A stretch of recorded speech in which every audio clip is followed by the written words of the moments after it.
Colonel Kirori Singh Bainsla के बेटे विजय बैंसला की क्या अब सियासत में एंट्री होगी?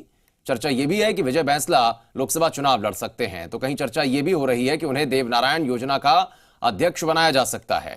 लेकिन इस बीच यह भी जरूरी है कि कांग्रेस और बीजेपी में उनके रिश्ते किसके साथ अच्छे हैं, यह भी जान लेना बड़ा जरूरी है। इन तमाम सवालों को लेकर हमारे संवाददाता आशीष चौहान ने विजय बैंसला से भी जब बात की तो बहुत सारे तथ्य सामने आए। आप सुनाते हैं अब आपको कि आखिर क्या कुछ कहा इस बातचीत में विजय बैंसला ने।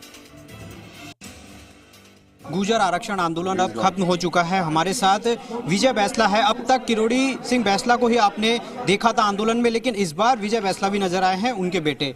सर, आंदोलन खत्म हो गया है, आश्वस्त हो पूरी तरीके से 5% आरक्षण के लिए? हम लोग खुश हैं कि जो चीज़ हमने मांगी थी वो हमें मिल गई।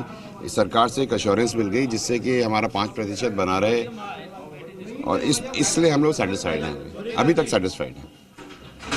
सर, अब चर्चा ये भी है कि आप चुनाव लड़ोगे। बहुत सारी चर्चाएं थी।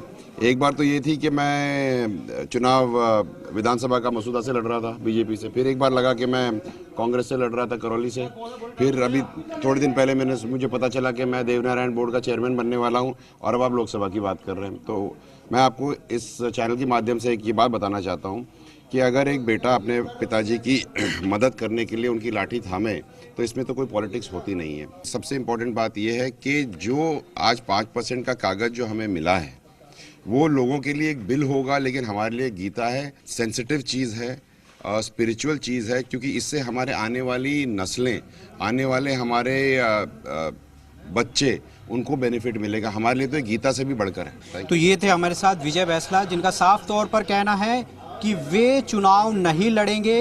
इन सभी जो चर्चाएं थी उस पर उन्होंने विराम लगाया है। कैमरा पर्सन राहुल चौहान के साथ आशीष चौहान, जी मीडिया, सवाई माधोपुर।